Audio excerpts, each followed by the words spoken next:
What up, Doug? How you Hey, Donna, how are you today? I'm good. I'm good. I thought it would be really cool for us to come on here and talk shit about people. I'm sorry, stuff, mess. I Yeah, don't no, care if no, it's on I your know what you mean. But I got it. Are you going to tell me the story about that one guy? I didn't hear all the details, but I got to know what's going on with this guy that you were telling me about. Yes, I gotta tell you this. I gotta tell you this. This is so juicy. The deets are so good about this guy. And you got to know, I'm sitting there dying a little bit, especially for what I do for a living. You know, there is like a certain death happening for me Oh, as I'm yeah. listening to this story. So, we're going to talk a little bit about the silent business killer and if it's actually lurking in your skill set, because you can't make this up. You can't. There are some things you can't make up. This is one of them. Okay. This is good. Okay. Oh, I can't wait. So I'm sitting next to this dude at the dog park, right? And y'all gotta know. I take the sheeps out. It's an indoor outdoor dog park. It's a tap room. It's called Two Shepherds. If you're ever in Tampa, go to Two Shepherds tap room. Take your pup. It's an indoor outdoor dog park.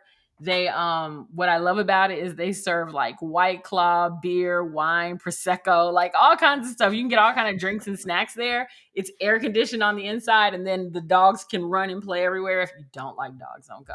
Don't go for the booze.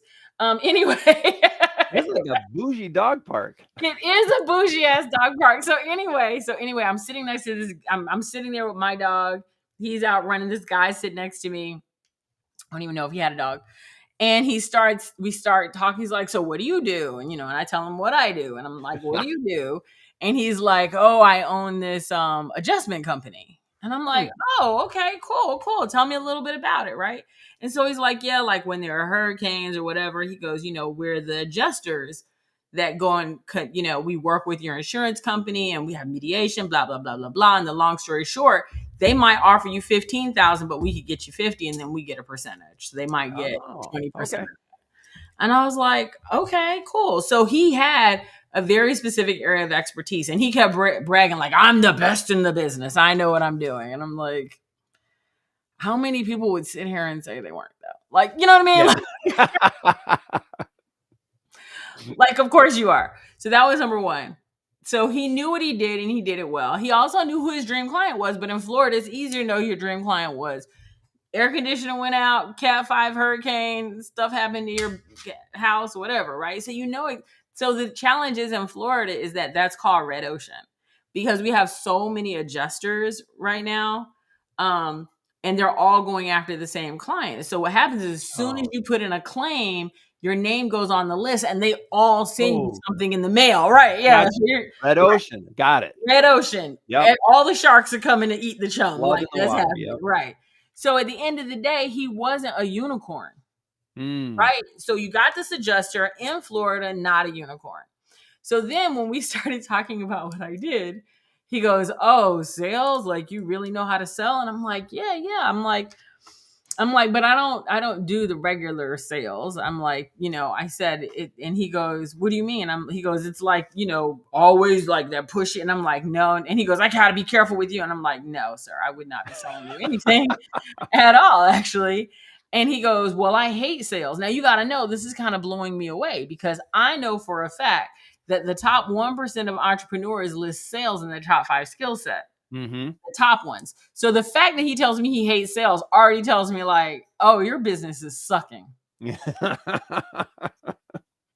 Like I already know you're sucking, right? Now, the thing is, he did talk about money effortlessly because what he told me next is what blew me away. Okay. Now, before I tell you, I want to introduce ourselves because nobody knows who we are. Hey, Oh, that's right. We kind of forgot that. your part. What's up? My name is Donna St. Louis. I am the co-founder of FireSavvy.net. I am a master sales coach, and specifically, we use a curiosity-driven strategy, not a question-driven strategy, not an always be closing strategy. We use a curiosity-driven strategy to close more sales.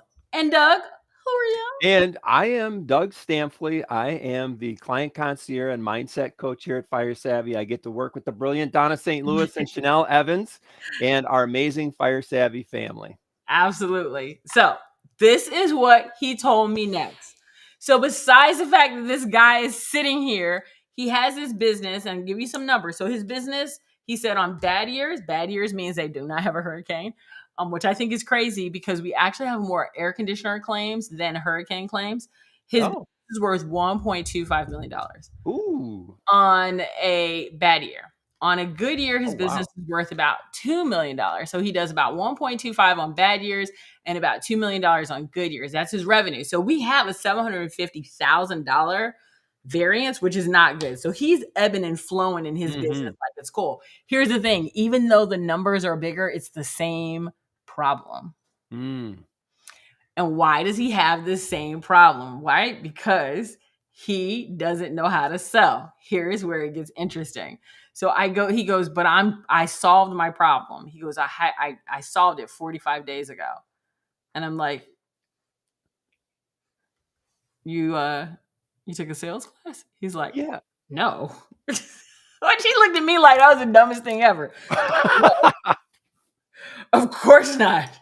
I hate sales. I'm like, oh, we still hate sales. Okay. Right? Oh, okay. So this is what he said. He said that he gave up 40% of his company and a third of his salary to a No. business development guy because he didn't want to learn how to sell. Oh my God, Donna. In 2 years, this is equivalent. Let me just do some quick and dirty, funky, nasty math. This is worth $1.3 million more money than he would make on his low year. And it is going to compound year over year over year. Yeah. This is the most expensive sales class I've ever heard of in my whole life. Wow.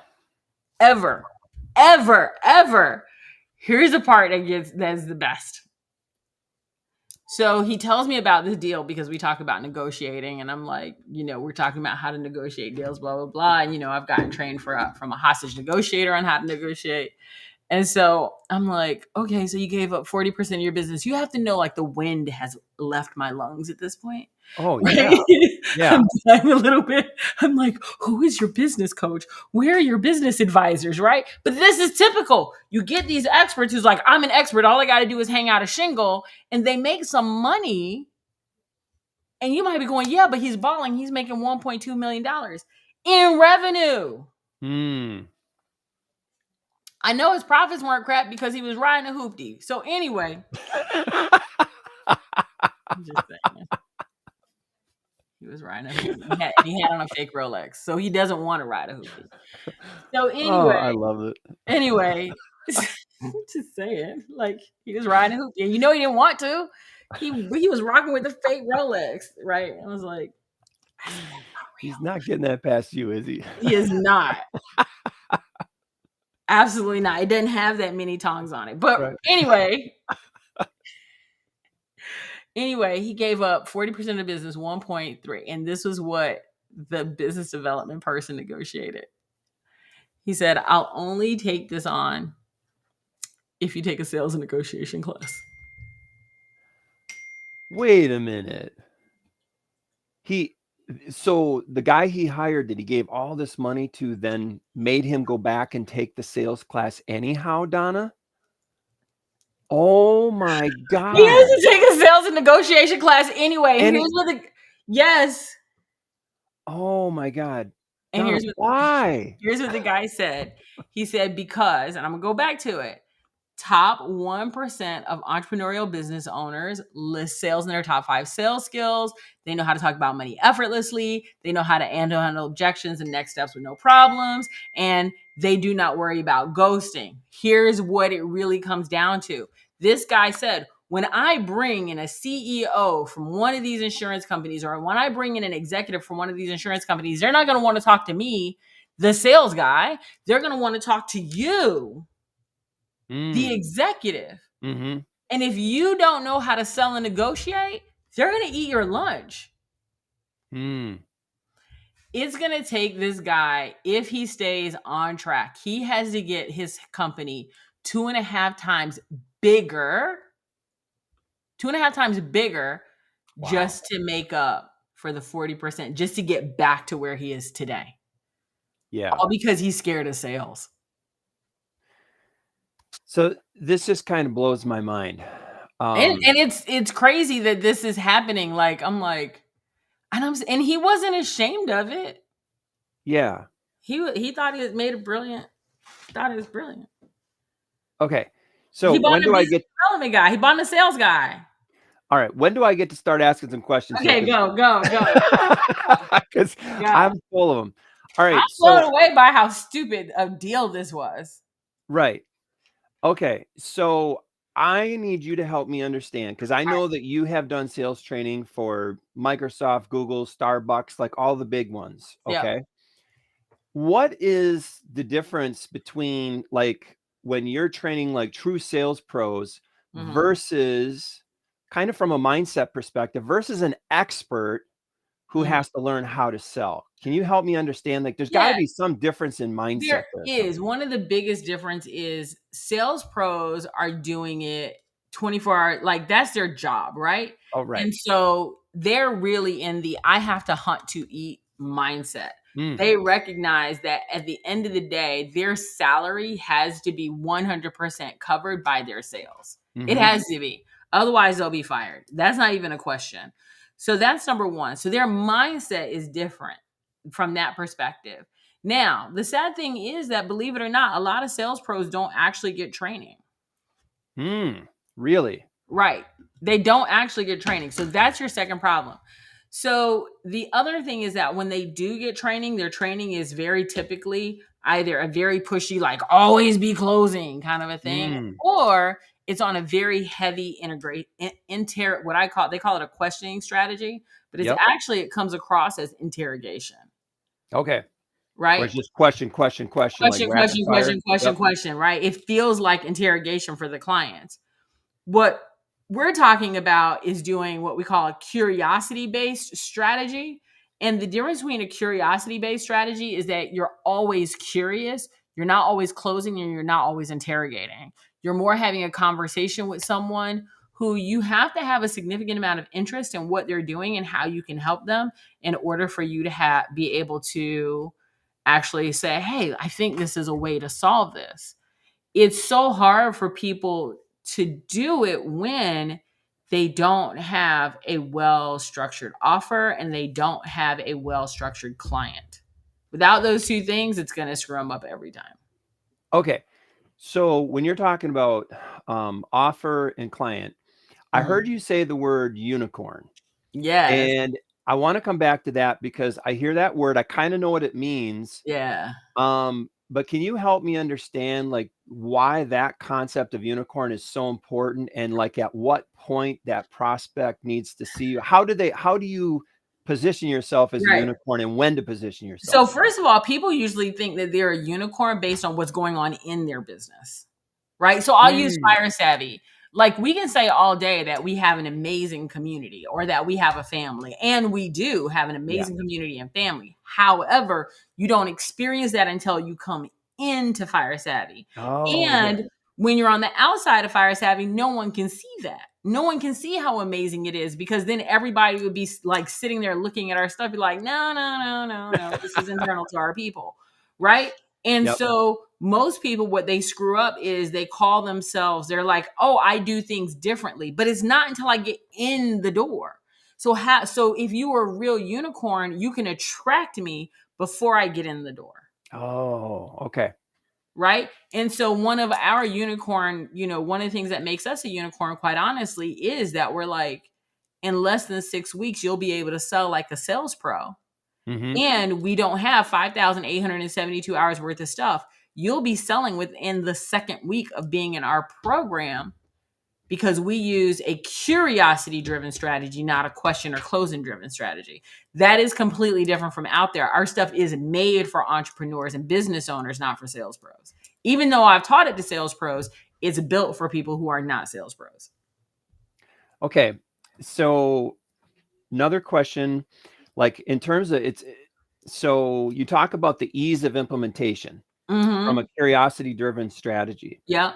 Why is it easier to be able to implement what you teach right away versus because I know it seems like some people like get caught up in like I got to have all the right questions kind of Right. thing. Yeah, they do. And I'm just curious, like, so what is that factor that allows the way you because teach it to be able to be implemented so much easier? because people are naturally curious. We have been since the beginning of time, right? It's how we created fire. I mean, no, we didn't create fire, but it's how we like it's not one us, but but it's how we created the wheel and all of that other stuff, right? So if you go back to how we are naturally as human beings, we are naturally curious.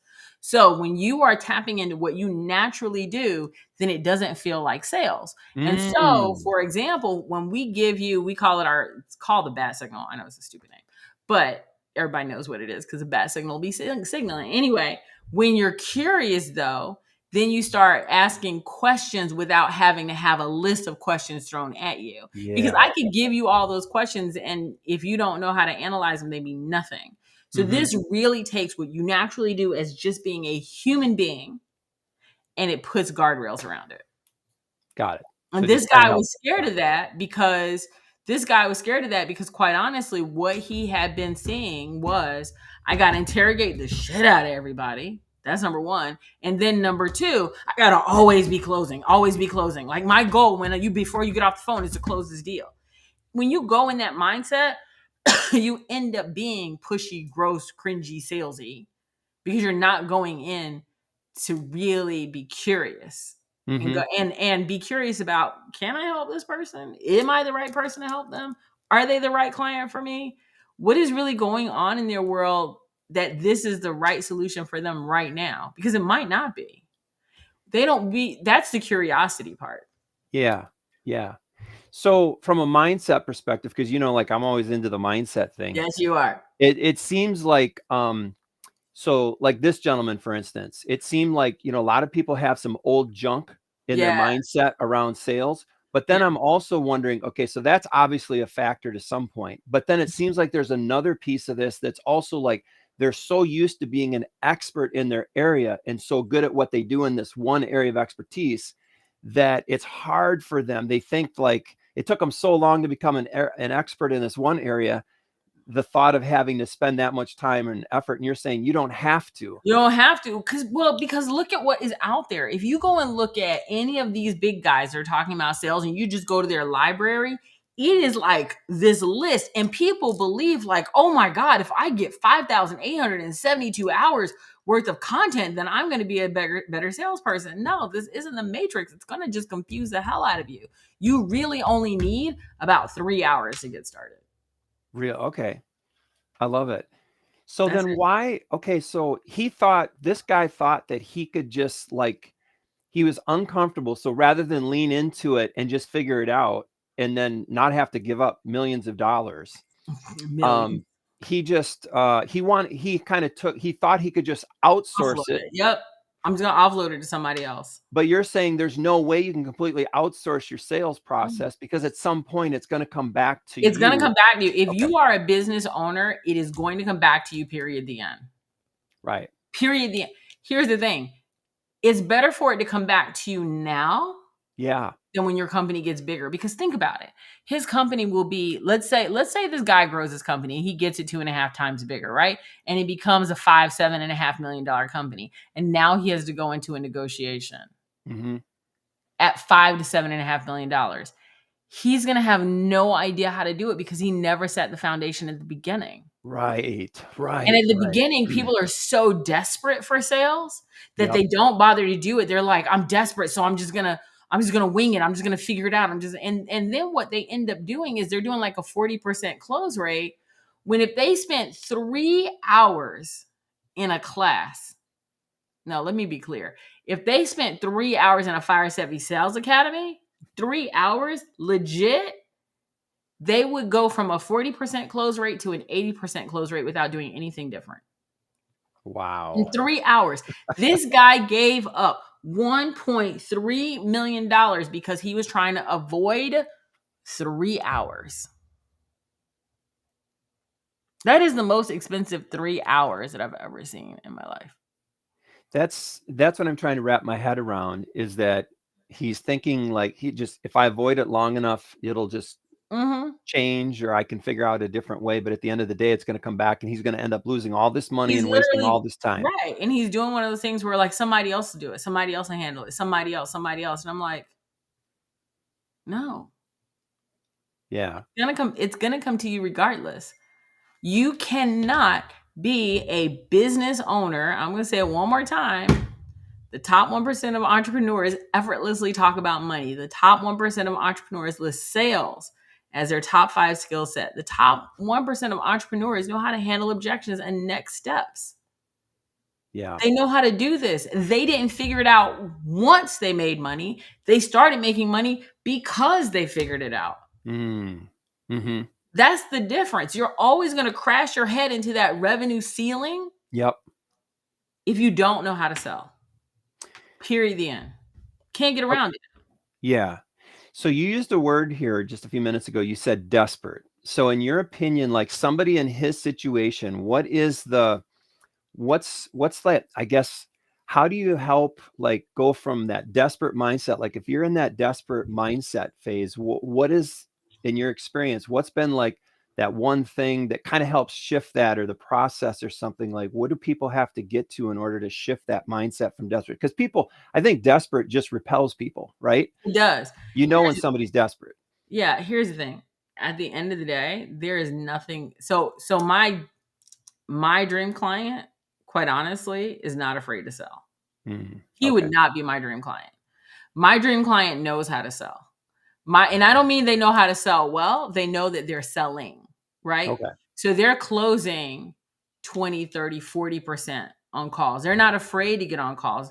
Listen, I watch people all the time. They're like, I'm getting leads, but I'm pushing off the calls. Oh, okay. Yep. You're getting the leads and you're pushing them off because you're expecting marketing to sell for you. Marketing is not selling high ticket items. It's not. Okay. Even when you go and buy a car on Carvana, there is still a human being that's going to talk to you. Yep. If marketing did the job, Apple would not have salespeople, and they're $1 trillion company. Right. Okay. This makes complete sense now, because I hear a lot of people who have high ticket programs, they get frustrated because they're not making sales, but they don't want to get on calls with people. They just want people to click and buy. They think, and let me tell you something. When you're selling listen, if you want to sell low ticket all day long, twice on Sunday, and you want to spend 40% of your dollars on marketing, go for it. Go for it. Right? That 40% of your dollars is going to go to marketing.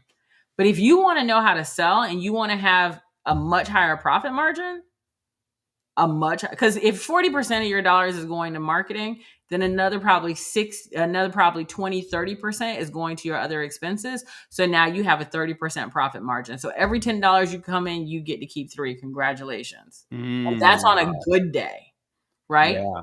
But for real, if you want to really make sure that you are not running into that revenue ceiling, and what I mean by revenue ceiling is you made a $500,000, $250,000, $1 million last year, you're going to make that exact same amount this year. Or over a 2 or 3 time span, you're going to consistently ebb and flow. You're going to do 1.2, 2 million, 1.2, 2 million, 1.3, 2.1. But it's not going to change, and your profit margin is going to stay the same. You have to be able to sell and negotiate like the big dogs. Period. The end. Or you're going to struggle. And you really have to recognize that on a high ticket product, people aren't interested in just clicking, buying, or waiting for you to slide in their DMs. Right. On a high ticket product, they want to talk to you.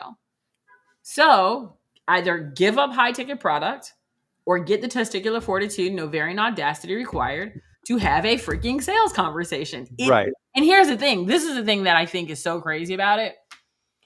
Sales is like when you don't know how to do it. Sales is like going to the doctor and having to get a shot. It's like, oh my God, this is going to be the worst thing ever. Right. And then the doctor is done and you're like, that was it? Because that's really what it is. It's nothing. It's so much worse in people's minds. If they would just have a moment of courage, they will find that it's really not that bad. But like I said, that's not my dream client. That's not their problem. My dream client is doing about 20, 30, 40% close rate. Mm-hmm. And let's say they have 10 calls and they're doing 20, 30, 40%. We can actually double their close rate and that would double their revenue without them doing any extra work. Wow. They don't have to do any extra Yeah. work. They don't have to No do more any time. It's not extra marketing. time or anything No, like that. It's no, just being more effective. nope. I was actually on a call yesterday with a lady who she was trying to figure out how to get some extra money in her company. And I said, let me look at your offers. And I sat down and talked to her about her offers. And I'm like, change this, move this, go over there. I said, you'll make this much more money in your company. And it was literally about 35% more. One phone call. One phone call. Her offers were wrong. And then I'm like, that was 30%. I'm like, now imagine if I teach you how to sell. Wow. But Right. what I like about this though is that she was willing to be like transparent Oh, and she's open about it. 100% transparent. And so that's why you were able to help her, is because she wasn't like trying to put up the walls or, She she wasn't coming in talking about this is my favorite. This is what my problem is, and this is what I need fixed. That's not what right. she did. What she came in, what she did was she came in and she said, this is where I am. Mm-hmm. Here are my offers. I don't want to use this. I don't want to use that. I'm trying to increase cash flow. What do you got? She didn't come in going, my problem is my messaging. I'm like, that's like Right. going to the doctor and going, I know what my diagnosis is. I need a Band-Aid. Like, no, ma'am, you need a CAT scan. Right? Like, what are you talking about? Right? She came in and she was just like, this is what I have. This Yeah. is where I would like to get to.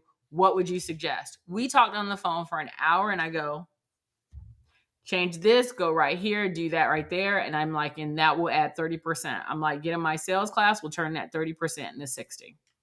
And she was like, yeah, let me go get my apples and oranges together. I was going to say, that's the best call she's made in a while. And she told me straight up, she goes, yeah, I'm working with you guys. But it was literally in 1 hour. Wow. In 1 hour. That's what I said. People, you got to get past first of all, you got to get past the BS of, I have to prove to you that I know everything. I'm like, no, you don't. Actually, you can't see the label from inside the jar. That's number one. Yep. Number two, just come and lay it out. Be like, hey, let me tell you what's amazing, and let me tell you what's driving me nuts. And what would you fix? Let me do that. It's my superpower. Yeah. It's my superpower. My God, Donna, just think if that guy that you met at the park would have come to you, had a conversation with the same open mindset that this woman did. Think about the millions of dollars that he could have saved and made. Absolutely. What was so funny was when we were talking, he was like, yeah, if I knew this guy would have told me to do sales, I would have just been in your program. And I'm like, yeah, you got the cart so far before the horse, you can't even see it. Like, it's like, oh my God. And I'm like, and this, what I love was the business development manager was so clear. He's like, I don't know a entrepreneurial company that is successful where the CEO cannot sell. Mm-hmm. He goes, zero. He goes, whether you look at Facebook, Amazon, Starbucks, Apple, he goes, we can start with the big boys and work our way all the way down. He goes, they all know how to sell and negotiate, all of them. Even when they're going to sell their company, they know. Because this guy's like, yeah, and I'm going to sell my company. I'm like, you don't know how to sell. You don't know how to sell. How are you going to sell your company? Right. Like, he straight up said, I want to build my company to the point where I could sell it. But you don't know how to sell shit. What are you talking about? And that's his end goal, but he can't see the fact that he's just blinded. I'm like, so the first time you're going to sell anything is when you're going to sell your company? Yeah, right. How much money are you going to leave on the table there? Oh my God. The amount of money he's going to leave on the table is ridiculous. And it was the first ththing he said. And he's like, well, maybe you can help me. I'm like, sir, you are not my client because you don't want to know how to sell. When you want to know how to sell, give me a holler. Like, because he keeps on, my business development manager. I'm like, that man knows what he's doing. Mm-hmm. You don't. Like, you're the one. And I honestly, if you ask me the truth, I think in 2 years, that business development manager will own that company. Wow. I really do. Just because this guy does not want to know how to sell. And I watch people get their companies taken right from under them all the time because they're not savvy enough to figure out the ins and outs of a negotiation. It kicks their butt all the time. Wow, that's really sad. Yep. So anyway, Well, that's thanks for all I sharing. got. That's all I got. If you want to get on my calendar, if anybody out there wants to get on my calendar, if you're sitting, well, let me take that back. Not anybody.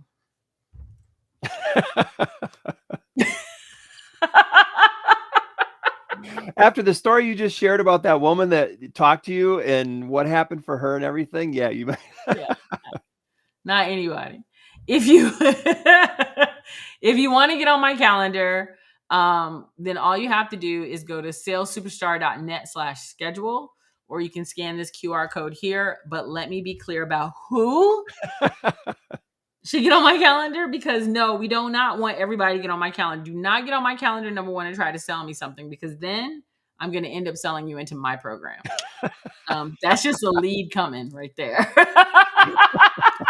Can I be on that call though? That's a lead walking in the door. If you get on my calendar to try to sell me something, understand that you will be sliding a Stripe link before you get off that call. I will sell the hell out of you. I've done it before. I'll do it again. That's number one. But if you have a business and you are an expert in your industry, and you are a professional service provider, a consultant, a coach, or an agency owner, and you're closing, again, you're not afraid of sales, you're closing, right? But sometimes it feels like there are people that you felt like you could have closed.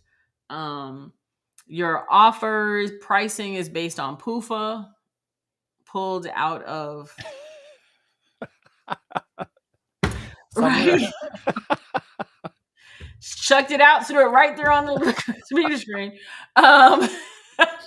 Right. If your pricing is based on PUFA, if you're really like not sure about your pricing, you're not even sure about your offer, you have a big viral promise that takes you 5 minutes to tell, and when it comes down to selling, you don't have any guardrails, get on my calendar, because quite honestly, in 60 minutes, I've helped people add literally a third to their dollar amount.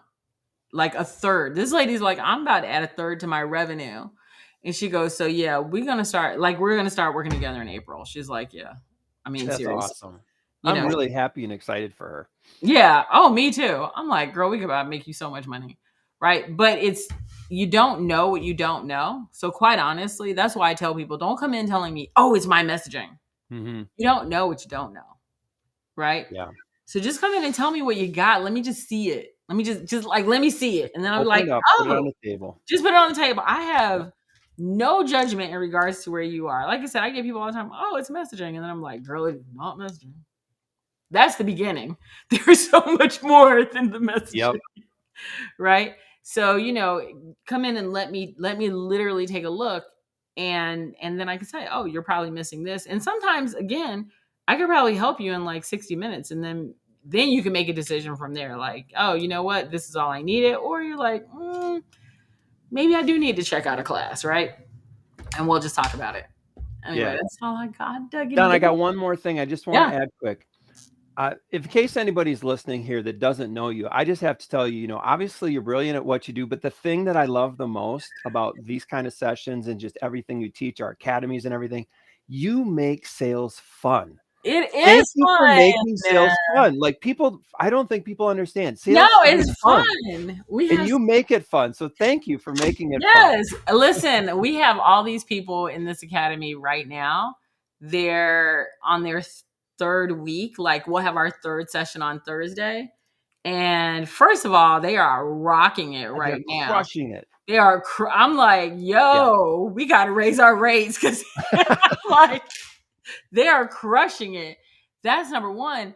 But then what I really love about it from a number two perspective, is that a lot of them were like, okay, I'm doing okay. I'm a little nervous. And then they get on the phone like, I'm amazing. I'm like, you are amazing. That's what I'm telling you. Yes. You are amazing. So yeah, it is fun. We have a lot of fun. I will admit, we have a lot of fun. And I don't mean me and Chanel, we're gonna have fun anyway. But I mean our clients, like, they're like, I can't believe how much fun this is. And I'm like, yeah, we're gonna make it fun for you. Yeah. That's awesome. All right, Dougie Doug. I am going to tell everybody goodbye, because we're amazing people. And and we will see everyone later. And again, grab the QR code or go to salessuperstar.net/schedule and jump on my calendar. And again, if you jump on my calendar, sell me something, bring your credit card. I love that. I love that.